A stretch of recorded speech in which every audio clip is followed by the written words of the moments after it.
Hey everyone, welcome back to the More For Me and You podcast. Today's guest is Lilia Doytchinova. She's a filmmaker and happens to have her first feature film, The Haunting of Hollywood, now playing for free on Mometu. And that also happens to be the movie that we're critiquing later on, so stay tuned for that. Without further ado, let's go ahead and jump into this episode, and we'll see you in the pod. Yeah, that's right. You're tuning in to the More For Me and You podcast. That's real interviews, real movie reviews, real people, real journeys. If you real, lock in. I've been working all night, early in the morning. If you hustle high, hustle, you can never waste a moment. That's more for me and you. That's more for me and you. That's more for me and you. That's more for me and you. Let's go. Welcome to the podcast. Thank you for joining the More For Me and You podcast, which is what Mometu means. It's kind of fun. Oh, I didn't know that. Is that what it means? Yeah, Oh, wow. More For Me and You. That's what Mometu means. That's how we got to that Nice. name. I love that. Yeah. So more opportunities for filmmakers, more opportunities for users to experience films that they may or may not have ever been introduced to or exposed to. So we're hoping to do that with your film, Yeah, hell yeah. I'm very excited. The Haunting of Hollywood. Thank you for having me. Absolutely. No, I wouldn't have it any other way. We have to have you on the podcast if we're premiering your film, right? Yes. I would love our listeners who are tuning into the podcast to learn a little bit about you as a filmmaker. I think that everyone's got a great story to tell. I love hearing how filmmakers became who they are today. So if you'd love to share with a little bit about who you are, where you're from, because there's a little bit of an accent, right? And maybe your journey here to where you are today. Absolutely. Yeah. Well, I am from Bulgaria, a little beautiful country in Eastern Europe that I hope everybody gets to visit one day. My journey began with actually starting with moving to New York. That's how I first got to the States. I went to college there. And The concrete jungle. the concrete jungle, but I was upstate. Okay. So I was in the deep forest, deep woods. You were in the woods. You I was were in the jungle. woods. I was in the middle of big highways, Yep. you know, like that was my first impression of the States. And, but I had a great time. I was, we had trips to New York City. I was in a theater program. We had a lot of fun. And I think that's when I really got the courage of pursuing filmmaking as a career. Mm-hmm. And I realized that I want to go to the best film school I can possibly be in. And I found USC. And my 2 years at that college in upstate New York was just dedicated of like getting everything perfect to make sure I get accepted, you know. And then I was very excited when I got the acceptance letter. And then I had a choice whether to stay in New York City, because I got also in NYU and School of Visual Arts, or go to California. But I stayed with. Those are some tough choices. 'Cause Yeah. NYU is an incredible film program as well. Incredible. And so is School of Visual Arts, by the way. It's like very, very artsy. That's like, it's a big photographers like Annie Leibovitz went there and many others. So yeah, it was a tough decision to choose between the city and LA, honestly. But I think because I was already in upstate and I was already went to New York City a few times and I've never been to LA at this point, I was like, okay, you know, I was more curious to go to LA. And also I have family in San Diego, which was a big factor for me. Especially being away from my country and my family and friends. I have uncle and my cousins and my aunt in San Diego. So it's like, yeah, I mean, that makes sense. I know where I'm going to be for Christmas. So. And if you get a chance to visit San Diego, you have to go, because I love San Diego. I actually lived there for 5 years. Wait, I went to college there. Actually, I went Point Loma. Okay. So I lived in Point Loma. I lived in Bay Park. Some just the most incredible food exists in San Diego. I love San Diego. So I had an incredible time. And so I played soccer at my college, and so we actually got to overlook the ocean. Like our field literally overlooks the ocean. So like No way. every end of every practice was just beautiful, the most beautiful sunset. So have you ever been to Sunset Cliffs? Oh, yes. And just, yeah. So I love it. just consistent rolling, just tied up, after wave after wave after wave. And then just the beautiful sunsets there. Like you can never get tired of that. No, I love San Diego. People there are nice. Way more laid back than LA. Yeah. Well, I feel like you made a great decision by going to USC. I love NYU and the film program there. But I'm obviously a little biased towards the West Coast. So, and I'm actually a UCLA fan. So I'm not even a USC guy, but I love their program and just the West Coast. You can't go wrong. It's special. I love it. But I'm not done with the city. I'm not done with the East Coast, and I'm not done with New York City. One day. One day you'll go back. I want to go back for at least a little bit. Yeah. I love it so much. So tell us a little bit, if we can rewind a little bit in your journey. Growing up, when did you kind of realize that you wanted to be a filmmaker? Was it when you made those trips to New York, or like when you were in Bulgaria? Like what were those times like when you actually decided that this is what I want to do, or this is maybe what I want to pursue? I think for me, it was kind of like a slow burn discovery. When I was in Bulgaria, I was too busy being a travel teenager, just having like a lot of fun and not even thinking about the future at all, not in that capacity of like dream or vacation. Like all it mattered was like just survive the day, and that was kind of like how it was. But I was exposed to a lot of art growing up. My parents just took me to a lot of theater plays and art galleries, and I was just like had love for art from a very young age. And I remember when I went to a theater play in Bulgaria and I was 12 years old, I was so impressed with the whole production. And it's a tradition in Europe, actually, after the play for the director to also come on stage and get his round of applause. And, after the actors did it and then the director came, and I was like, wow, I'm so impressed with what this person put together, that he's responsible for, the whole thing that happened. I was so impressed. I was like, who is this guy? What is his job? What is he really doing? So that kind of stayed with me for a while. And then I think when I came to America, when my parents sent me here, that's when I started thinking about the future. That's when I really started thinking about, okay, well, what am I going to do in my life, And I signed up for the business program there, but very quickly, I just realized that's not for me. I had friends from the theater program there. I went to visit their classes, and I was like, oh my God, this is where I belong. Like, this is where I feel home. So I changed my whole,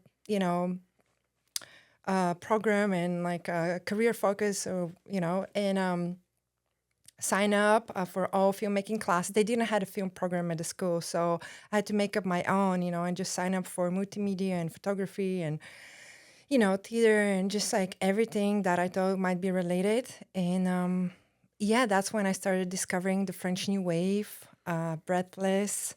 That completely, made me fall in love with cinema in the 60s, and just kind of started digging in and discovering stuff, as I go. I was a huge fan of Andy Warhol films for a long while. Yep. Edie Sedgwick was kind of like my role model for a little bit.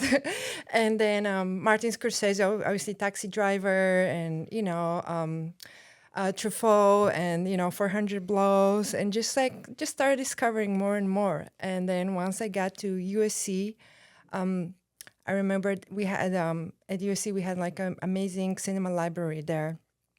And very often when I wouldn't go to San Diego to visit my family, if I'm in LA, I would stay. That's how I would spend my weekend, just like in the cinema library. And just, they had like a album where you open it and you see all the titles. And they had probably like 300, a lot of titles. And I remember I opened that book one day and I was like, okay, let me go on R. And then I saw the name Requiem for a Dream. I was like, that sounds very amazing title. Let me watch this movie. They gave me the movie. I went to the little booth. They give you the headphones and everything. And I watched that movie and I rewatched it right after. And then I watched it and I took the script home and I read it. And I was like, oh my God, like, I can't believe I seen a movie like that. It touched me so much. It made me cry so many times. It was like a different kind of experience. And then I realized this is kind of like the effect I want to have with my movies on people, really, really, really provoke them deeply to think. And then became a super fan of Darren Aronofsky and, So had you never heard of Requiem for a Dream never until before. that point? Yeah. See, that's a unique perspective on film because you grew up in Bulgaria, and so you didn't grow up with some of the films that were coming out like as we were getting No, them, right? no. And so I think it's kind of a unique thing about Mometu in a sense. Like we actually release a lot of films and just have them on our platform, like play home to them, for some films that were released only in Canada or only in the UK. And so like there's a lot of films that we have that are unique to our platform that users get exposed to just different stuff, right? And so that's interesting. I've never thought of it the other way around, is like people like yourself, a filmmaker who is in Eastern Europe, who never got to be exposed to content that we grew up with.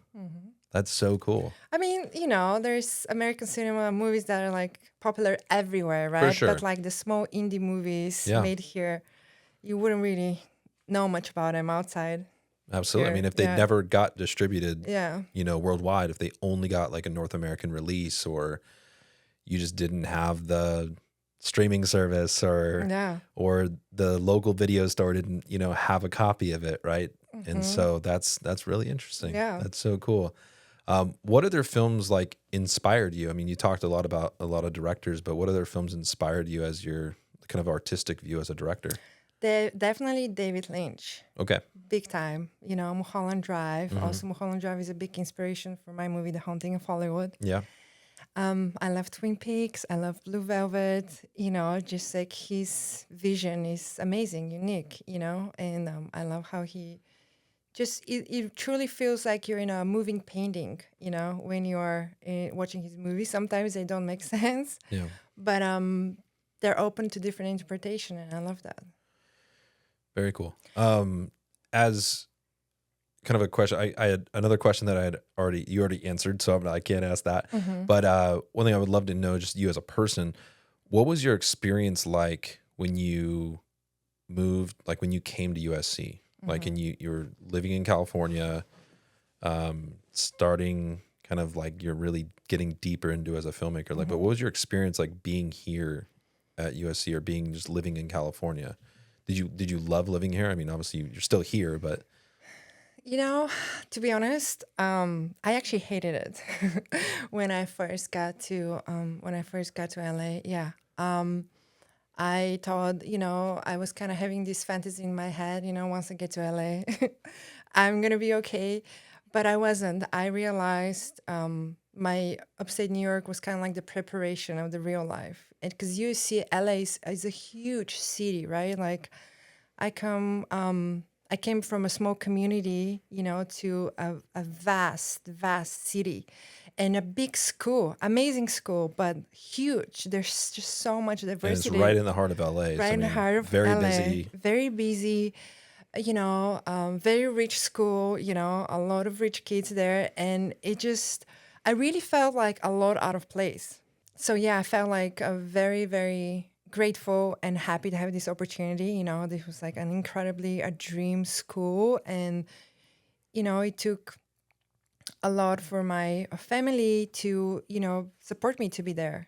So I'm truly grateful for them to believe in me. They never even once said, "What are you doing? Why don't you be more practical?" Like, even if they were thinking that, they let me really dream, dream big, and they supported me, and forever grateful for that, and just UC was a big, big school, so you can feel a little bit lost there until you kind of find your tribe and your people, but honestly, like I felt like I had so much to learn, as I still feel, and forever, of course, but I just try to like I said, spend as much in the library as possible. Just sign up as many things as I can, and just kind of like learn as much as I can from there, and meet amazing, talented people that are now doing amazing, and collaborators forever. So Very cool. So you're a full-fledged filmmaker now, right? You're in the heart of it. We obviously know what's going on now, right?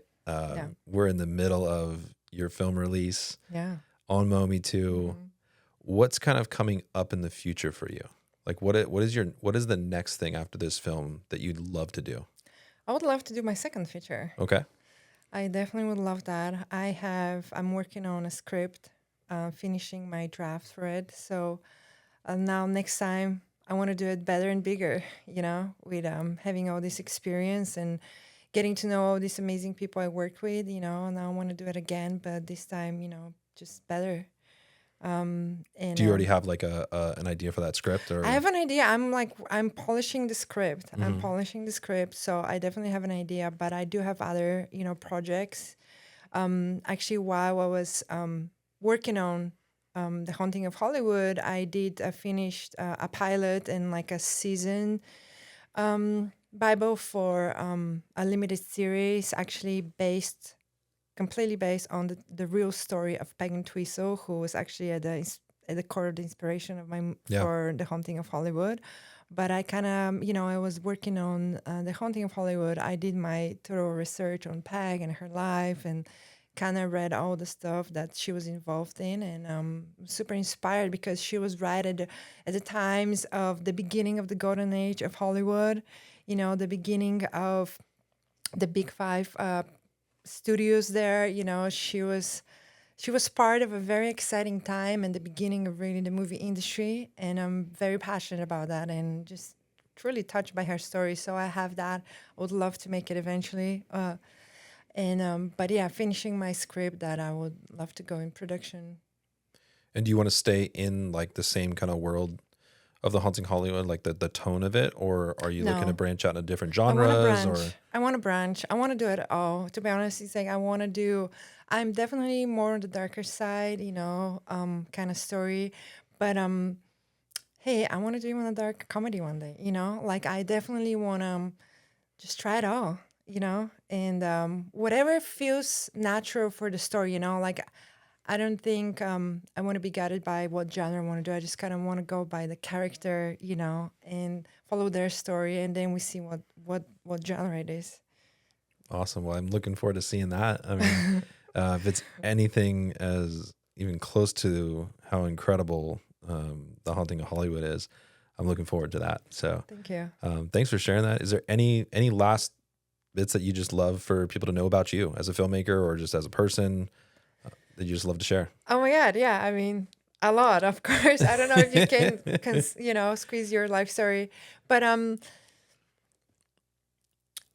what I want them to know is that, I'm from Bulgaria. I'm here, and, hopefully you guys watch The Haunting of Hollywood and enjoy it. And, this is just the beginning. Yeah. I feel like this is truly, even though I've already lived here 15, 16 years. Now I feel like this is the beginning, and for anybody out there, no matter where you're from, where you come from, who you are, what's your background, like just, have dreams and follow them, because truly that's what makes life meaningful, I think. 100%. I agree wholeheartedly.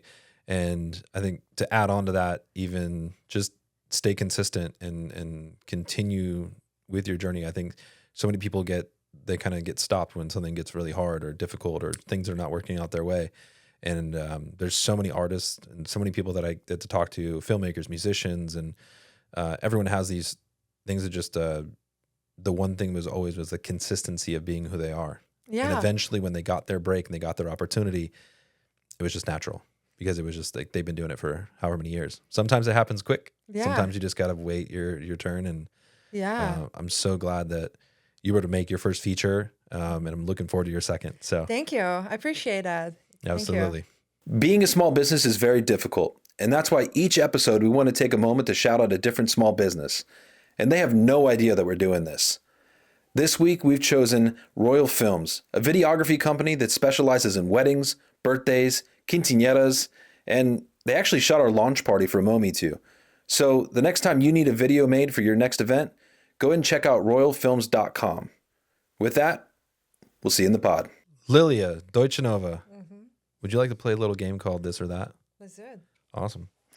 And for those of you listening in, This or That is brought to you by Coastline Travel Advisors. Go to coastlinetravel.com for all your travel needs. Whether you're going to go Bulgaria and check out Bulgaria. Yeah. Is there like a travelbulgaria.com? I don't know. Maybe there is. Know. Check that out too. Yeah. Maybe a place you want to go. I love Eastern Europe, but where have you been? I've been to gosh, now I got to go back. So I did a Euro trip with my dad to see my grandfather before he passed away, and we went to Vienna, Austria. We went to Hungary. So it was in I always butcher the name because it's really long, but Mosetu. It's like the top left quarter of Hungary near Bratislava. So I went to Bratislava. I went to Slovenia, and then also got to go to. So then from there we actually went to Germany, went to Munich to fly through to. Nice, that's a big trip. Wow. Yeah, we did 14 flights. Oh wow. No, sorry. Yeah, 14 flights, nine cities in 14 days. 9 cities, 14, or no, sorry, 14. I don't know. It's one of those numbers. We did a lot of traveling and we were exhausted. We were exhausted. We actually did, so we went to France. So we went to Nice, Cannes. I love South of France. Grasse. So Grasse, if people don't know, all the Parisian fragrances, they're actually made in Grasse. Oh, there. That's like the fragrance capital of France. Okay. But they're all packaged as Parisian. Is that where lavender grows? I don't know. Okay. Maybe. I just know they make fragrances there. They're really nice, and I have an uncle that lives there. Nice. Yeah. Wait, so where are you from? Where are your family from? That's Your grandpa. That's a whole nother podcast, but Okay, yeah. because it's really a long story. But pretty much, my grandfather's from Czechoslovakia originally. Nice. Okay. And then he left during the war made it to Italy to get to a boat, so he wouldn't be thrown in the front line. And so he got out, made it to Australia on that boat. He didn't know where the boat was going. He just made it. He got on the boat. I love it. And he met my grandmother on that boat, who had a daughter at the time. And so he kind of brought her in, and then they had my father. And so my father was born in Australia. And then over time, they made it back. Like my grandfather eventually, they made it to America, and then he went back to Europe because he never wanted to leave in the first place. So why would you want to so he lived in Germany, and then he moved to Hungary, because in that part of Hungary, they have really good healthcare in Hungary, but then they all speak Czech. And so that was his home language. So kind of a cool little wraparound there. It's a big story. My aunt, who was on the boat, who was already born, she had a different father from my dad, right? So they were half brother and sister. So her biological father, she never met him. He had some more children with another woman, and he was a French military pilot. Oh, wow. During the war. And so he went from town to town to town. So if it wasn't for, I don't know if it was 23andMe or Ancestry.com, we never would have found him. Oh, wow. And so we actually connected that way. And so I was like, oh, I have an uncle in France. And so random. You guys reconnected. I love that. Yeah. He's not technically a blood uncle, but he's family. Still, it's a family, yeah. He's literally like the French version of my father. It's so weird. So, and they didn't even grow up together. So it's, unique. So yeah, we went there, we went to Monaco, and then we eventually made it down to Turkey. Love Turkey. And so my dad and I went to Turkey, went to Istanbul, went to Bodrum, and the Bodrum is beautiful. It's like the Turkish version of Cabo San Lucas. It is so beautiful, and you can take boats out and all that stuff. It's so much fun. So yeah, that was a 2-week trip that actually started. An epic trip. Yeah, just from going to see my grandfather because he was getting up there, and 6 months later he passed away actually. So, but it was a while ago. It was like 2019. So. But he's awesome. He's a painter. We have all his paintings in our house. It's great. So I love it. Yeah. You have a great family history. You just brought me back to some amazing moments. I know. All because of the this or that segment that we haven't even started yet. So let's go ahead and get going. Coastlinetravel.com. Go to Bulgaria. Go to Hungary. Right. There are going to be some fun questions. And then after that, we're going to get into some more serious questions. So make you think a little bit. But this is a question I ask every single one of our guests. And I will for the foreseeable future. Tacos or pizza? Tacos. It's California. Street tacos in LA? Yes. But see, you could have said pizza because of being in New York. So I don't know. Exactly, but we're in LA, so dollar slices like street pizza. I know. Oh, it's so good. But I'm also European, and I've been in Italy. My aunt lives in Italy, and I know what a real pizza is, and it's incredible. Yeah, too. that's true. It's all in the bread. Ice cream or frozen yogurt? Ice cream. That was a really tough decision. Ice cream. She loves her sweets. A nature walk or a walk on the beach? Oh, that's a tough one. Well, a walk on the beach is a nature walk too, right? It can be. Technically, So- you're not wrong there. But I mean, there was some pretty cool hiking in your movie, so maybe That's true. I don't know. I'm split here because, to be honest, beach is my happy place. Nature is my happy place, but I love the beach. But I don't know.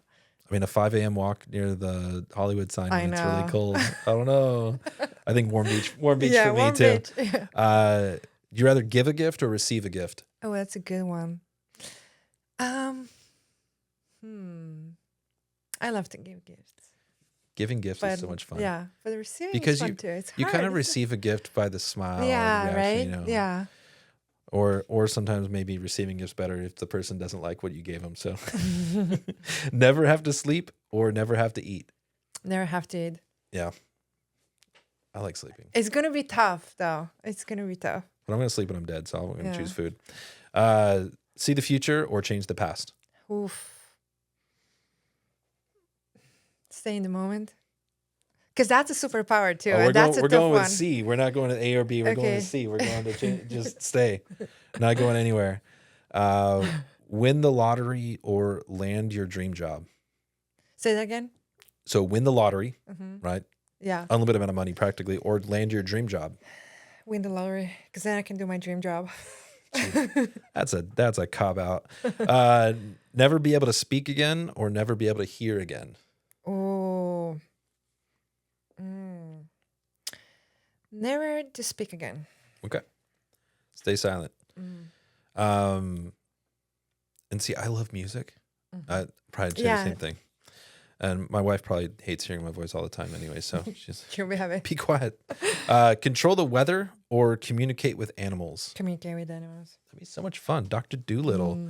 Or we have the Korean version of Dr. Doolittle on Mometu. It's called Mr. Zoo. There you It's go. It's a really cool. It's about him saving like this very important panda. Oh. It's kind of fun. That's actually called Mr. Zoo VIP, but it stands for very important panda. I love that. Ability to fly or ability to breathe underwater. Ooh. That's a tough one. Maybe breathe underwater. Breathe underwater. I'm gonna go see the Titanic. Go 50 years into the past or 50 years into the future. I'm gonna make you answer this one Well, because that's a more specific. yeah, I do wanna go in the future and see if we see what's going on. See if we have the sky cities, if we're on Mars already, what's going on. Yeah. I'd be curious. Get rid of one movie here.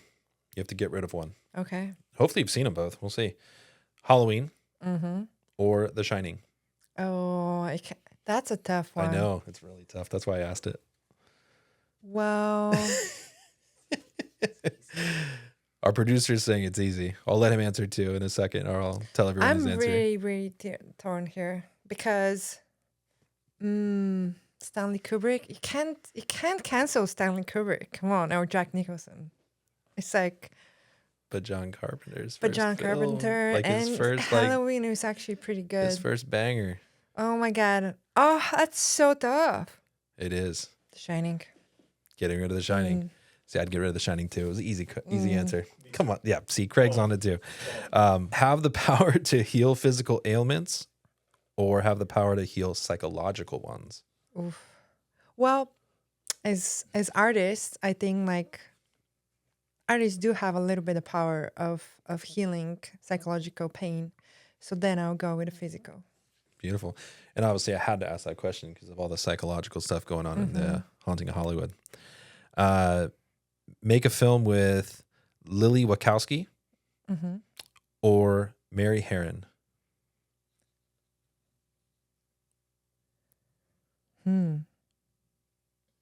Two iconic female directors. Yeah. Lily. Lily, do you want to see her sister too or no? Just we'll just go with Lily. Yeah. Direct a slasher or direct a found footage film? Found footage. You did a really good job with your found footage. I loved it. Yeah. I think you did a great job Oh with my that. god, I have a whole cut that is just found footage. And to be honest, there's so many found footage Goodness. fans too. Yeah. And you could literally make those for so much cheaper than a slasher. So I think, yeah, found footage. I think you could definitely do a found footage film with, especially with the little pieces With what I already have. that we saw in Okay. The Haunting of Hollywood, without getting any spoilers away. Mm-hmm. Best picture or best director? What would you rather win? Oh my God. Come on. Can we do both? No. Well, maybe best picture. Best picture? Yeah. I think you have to go with best picture. Yeah. Best directors, I mean, that's a really big Yeah. one. But I mean, to be honest, if you win best picture, That's like everybody wins. everyone wins. Yeah. And I mean, the chances of you winning best director. It Probably probably goes I up. would win best director too if the Yeah. movie wins best. This is one of my favorite questions to ask filmmakers. Mm-hmm. But would you rather make one $20 million film or $21 million films? Or 21 $1 million films, or So one big budget film, Yeah. 20 million, or 21 $1 million films. That's a tough one. Well, you never make just one and that's it, right? Because you get the opportunity to make so many of your scripts, or is there just one big idea like, I want to make this big budget film, right? So I want to make a big budget film. big budget film, all right. So you have to take on a new role. Mm-hmm. You're no longer a director. Would you Okay. rather be a cinematographer or would you rather be a writer? Well, I'm a writer director. Of course. So then But you can't be a writer director. You have to choose. You can only stay in one in one lane in forever. one lane For the rest forever. of my life. You're known as a cinematographer or known as a writer. That is a tough one too. They weren't meant to be easy. Why are they so? These are really We get to tough. know about you a little bit. Okay, writer. Writer, I love it. Control the words. This is our last one, which I think is kind of fun. Would you rather stay on Broadway or would you pursue Hollywood? As an actress, You Like- choose. well, I'm pursuing Hollywood, so you know what? I would love to go to Broadway. Yes, I'd say Broadway. Yeah, Broadway would be kind of fun. Yeah. I like musicals. I like the city. theater. Yeah, like off Broadway, underground. Well, you said on Broadway, so yeah, Broadway would be great for sure. All right. I love it. You know, whether you're going to go to Broadway or go to Hollywood. That Again, would be amazing to go one day to Broadway. You know, like right now there's a very very successful music on Broadway, Sunset Boulevard, Mhm. and Nicole is killing it as Norma Desmond. So, and she didn't think she was gonna do it all her life, and now she's getting to do her big dream. So it's amazing. You never know how you can reinvent your career years from now. So Yeah. Well, you know how you can get there? how? Go to coastlinetravel.com and you can find out exactly Get your how ticket. Yeah. get your ticket and even book your hotel. And if Absolutely. you're looking for some things to do, they can help you out with that as well. I love it. Just go to coastlinetravel.com. Yeah. Find an advisor. They'll help you travel. And with that, this or that, there it is. Promoting your podcast is hard. And that's why each week we've chosen to bring attention to a different podcast. This week we've chosen the 88 Mile Per Hour podcast. These guys have a real fun time talking about movies and music that we grew up on. So if that interests you, make sure you go check out their Instagram page at 88MPH Podcast. And with that, let's get back into the episode. Welcome back. I'm here with Lilia Doytchinova. I love saying your last name. It's so fun, especially when you say it. Am I saying it right? Yes. Wow. You didn't correct me this whole time. Come on. No, because you're saying it with the Bulgarian accent would be Doytchinova. Okay. Doytchinova. Uh-huh. A little more accent. Mm-hmm. We're here to talk about The Haunting of Hollywood. That's right. Rocking the shirt. Walking billboard. So usually I task my guests with picking a film on Mometu. Have them go on, search throughout the app, find a movie. Little easier this time because you have a film on Mometu. So Woo. let's talk about it. Yes.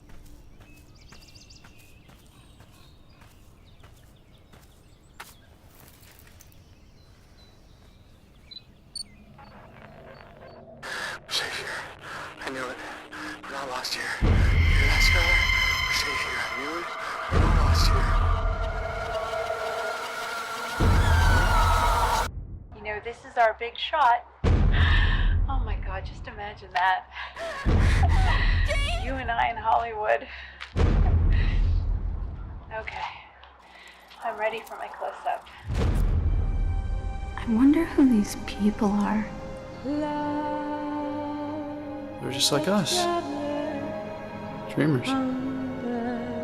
Big dreams. Bigger nightmares. If your heart is in Hollywood, it's always been in Hollywood. Did you interview him for your documentary? Talk to him about my mom.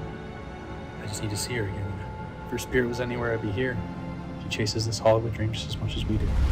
There was this one role that she really wanted. We just practiced for it all the time.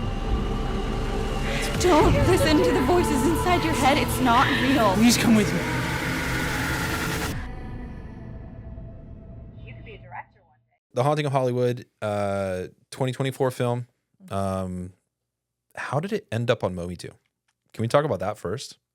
Absolutely. Because I think we just got an absolute gem of a film, and it should have gone somewhere else first. And to be honest, like, we're a new app. We're totally honest about that. But to premiere this film, we were so excited to do so. So tell us how we even got to the point of doing that.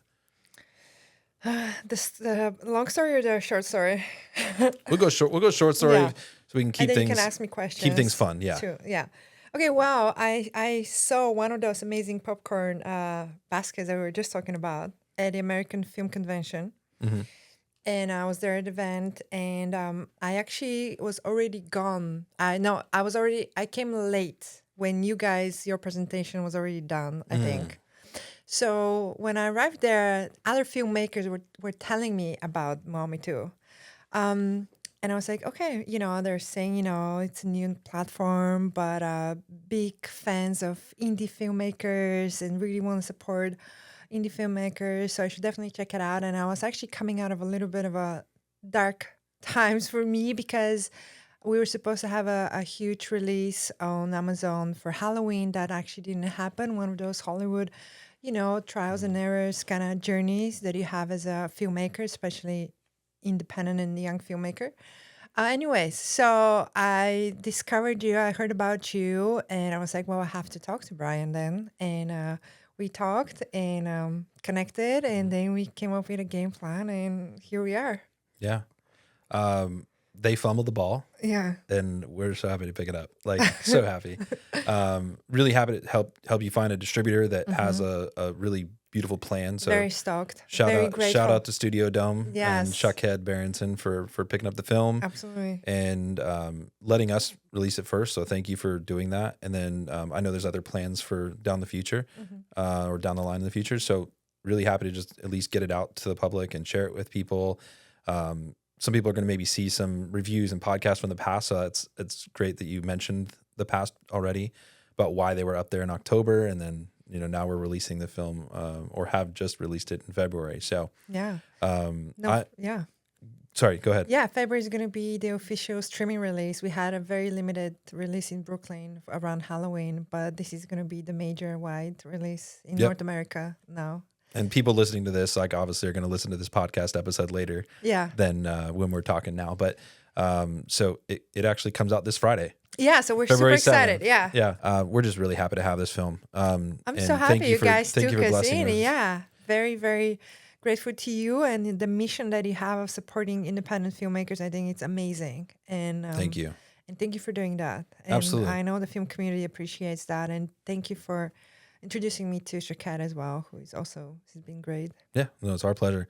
So let's get a little bit into the film a little bit and kind of do a backstory, which is kind of nice because I get to talk to you who made the film. So where did this film start from? Like where did this idea come from and how was it developed into, making it?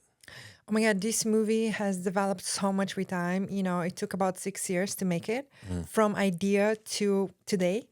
It started, the idea for the script morphed so much with time. At first I knew I was going to make a low budget movie. That was very clear to me from the start. It's my first movie. First feature. First feature, So I kind of wanted to figure out, well, what is really feels authentic, that I can be genuine, and tell a genuine story, but at the same time keep it, within my budget situation, So I was a big fan of the Blair Witch. I actually just, at one point I didn't even want to have a script. I just wanted to bring my friends together. Or just go. And just go. I just wanted to go. Like Nollywood style. Yeah, I just wanted to go. Yeah. I didn't even have the patience to do the script, Unscripted feature film. I just wanted no, let's go and make a documentary that is going to be a feature later.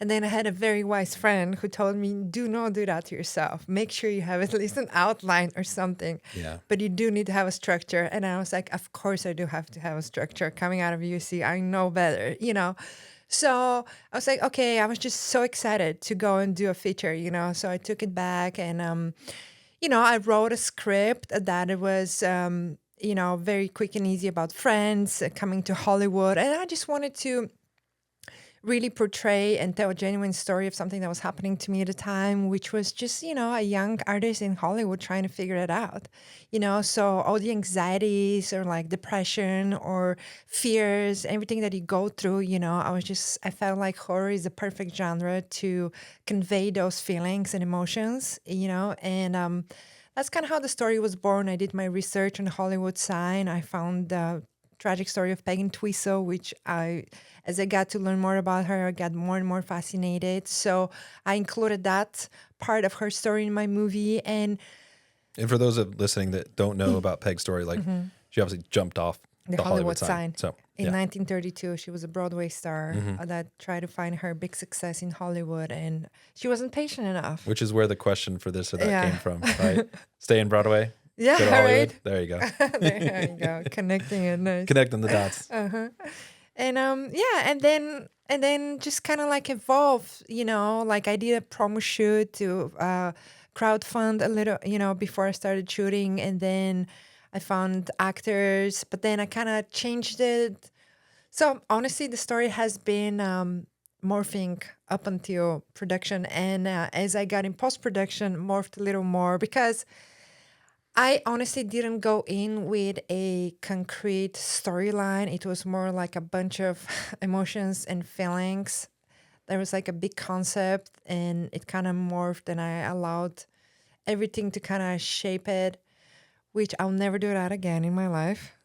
But it was an incredible experience, and I just really wanted to truly invite artists on board, and that's what happened. So I'm happy with it. It was a tough production, but it was the best thing I've ever done so far. Well, you had a very unique circumstance, right? And like most other filmmakers at the time had, was COVID. Yes.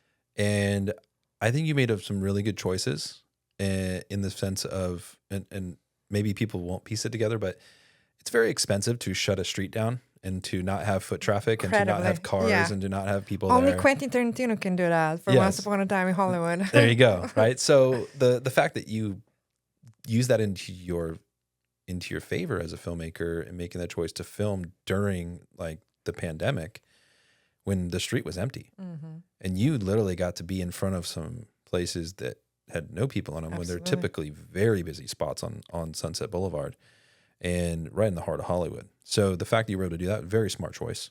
Thanks.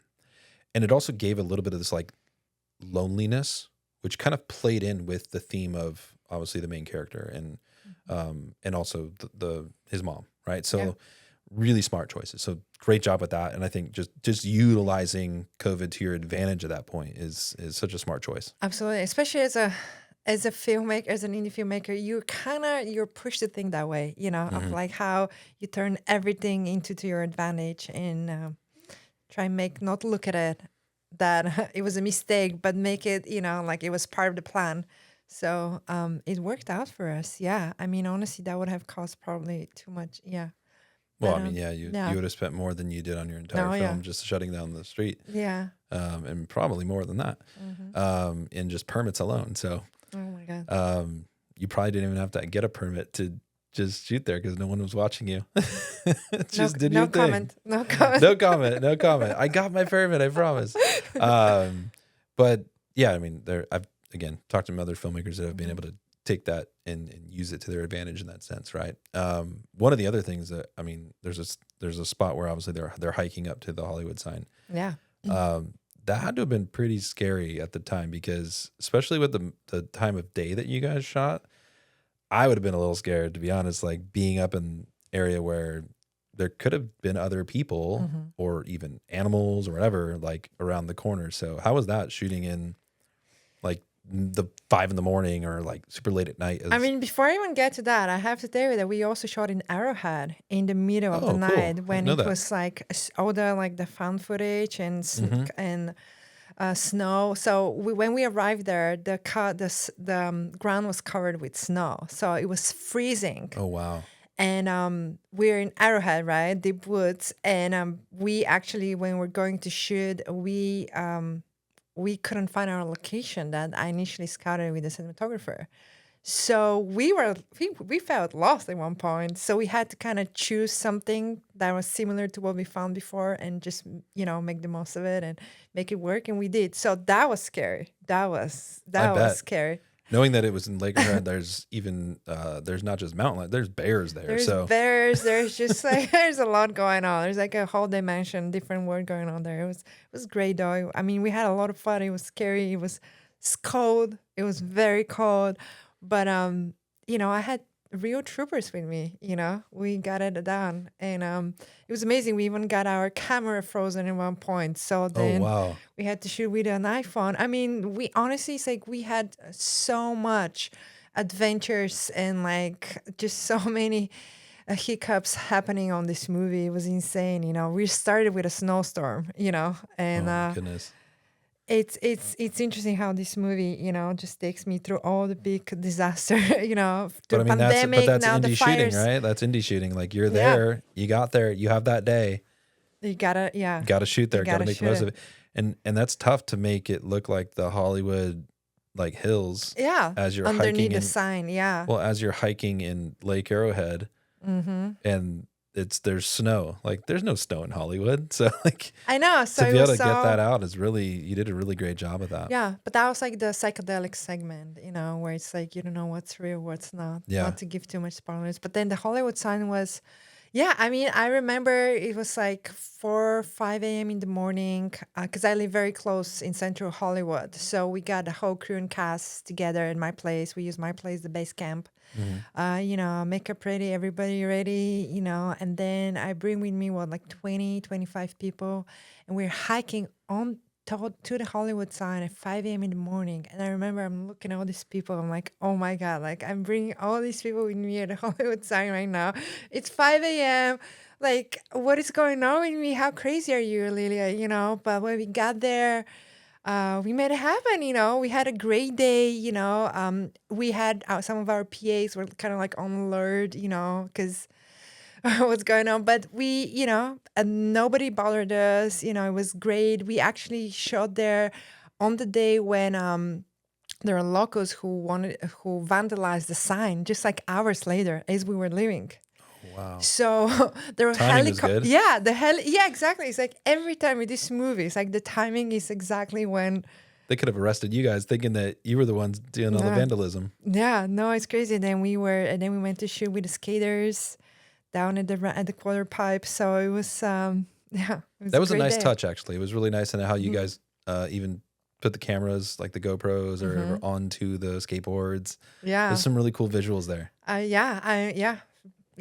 I'm a big fan of that kind of style, so I definitely wanted that very much in there. And they brought like a nice dose of fresh energy. Yeah, I did break that up a little bit nicely, like at that part of the film. And it's not that long of a film. No. It was a really quick watch. But it was a nice breakup at that point. Yeah. Just to kind of like add a little energy into the film, and then it gets right back into the seriousness. So exactly. Yeah, great choices there. Well, so speaking of your troopers, Yes. I have a little cheat sheet here because I don't want to get anyone's name wrong.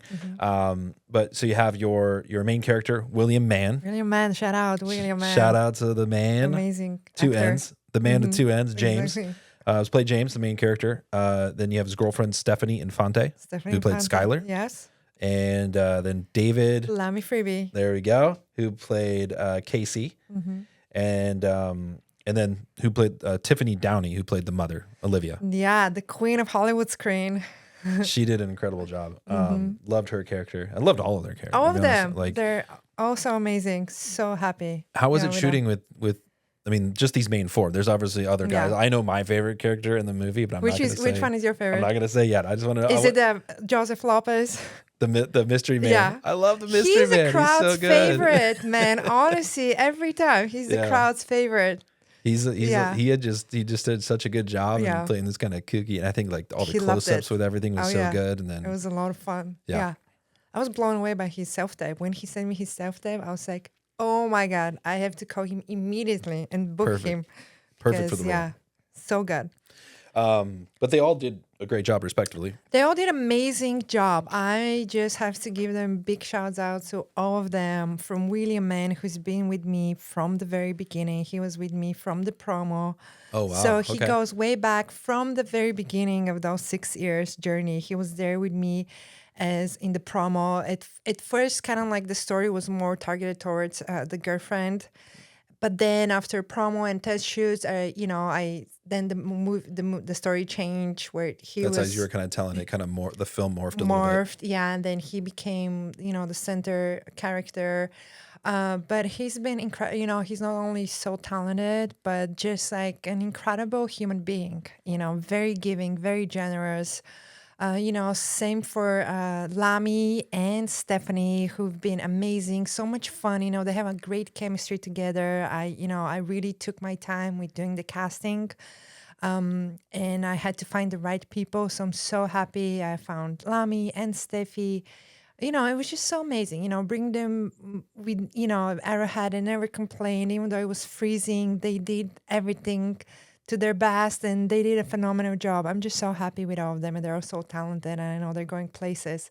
And Tiffany, what can we say for Tiffany, right? It's just like seeing her, you already know. She's amazing, incredible. Like, I don't think anyone else could have played that character.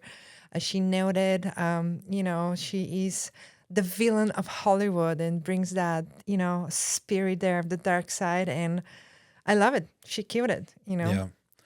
She brought a really cool essence that was just as a mother, like she wanted to obviously aspire to do her own dreams, but she had this like, I don't know, this kind of nuance to her that just it was really, really like nice and sweet, but then also really evil and dark. Mm-hmm. And she just to be able to portray both of those characters like within one is really difficult. She did such a great job She with did that. a phenomenal job. And that's one thing that happened with the filming. I actually discovered such an amazing gems in the actors, and I had very small dialogue parts for all of them. But then as I got to work with them and rehearse and film with them, I realized, oh my God, they're so much better. And I wish I had the time to actually give more depth to each one of them and kind of, elaborate more because, I thought they're all amazing, then I got to work with Tiffany a lot on the voice because when we were done filming with Tiffany, we felt like we weren't done with Olivia. There's so much more. And then we went to a whole voiceover sessions with her where we kind of like wrote even a second script of the voiceovers and bring flashbacks. There's just so much there. Christian Reyes, who plays our James Dean impersonator, was kind of like a big surprise for me because literally I just wanted to cast like a very good looking guy who looks like James Dean. But then as I got to work with him, I just realized this guy is so passionate and talented about acting. He came prepared, and then I was like, I have to give you more dialogue. Like, let's try to like extend this as much as possible. How were you able to get those shots where it looked like an old camera? Oh, that's some editing magic. Yeah, no, I think you did a great job of that. Even just like the movement of the camera and then having James even mimic that as a child, like the young James. Yeah. Well, I actually did bring an old vintage camera with us, so I think we shot as a prop. through. Yeah. But did you shoot through that too? We did. Wow. Yeah. I would love to see that footage. Yeah. That'd be really cool. But yeah, just again, incredible small choices like that make such a big difference in the relatability to making it more of a period piece, right? Because we have to go kind of back in time to when James was younger and kind of making that more relevant to the storyline. So well done finding an older prop, but using it in such a great way. These are all props that I have from, and they're just all kind of like symbols of my love for cinema and Hollywood and the history of the movie town, so it just truly this movie's a love letter to Los Angeles, but revealing, right, like all the dark corners of it. And just everything that is in this movie is truly something that either I have or like it's or a prop from the cast or crew. And it's just truly all of us, put together, all this. Yeah. Without giving anything away, what's something about the film that you want our listeners to know about the film? Well, what I want them to know, I think overall this is a cautionary tale, and I want them to know. You mean as a message, or as a message, as a fact, or like a fun fact, or anything you want to share? I mean, it's something that's just really important about the message of the film, or just about the film in general, or yeah. I just want them to know that this is a movie made by a lot of like a very passionate artists and actors and musicians and editors and just beautiful people who are out here in the city going after their dreams, giving everything they got for it, having big plans for themselves and just wanting to, share what they have with the world. And this movie kind of brought us all together. And I'm very proud of it and very happy and grateful for everybody involved. And this is truly, even though it's a very dark, it's a dark movie with a dark theme, it does want to tell you, keep going, even though you feel so low in times, and don't let depression take over you, just keep going.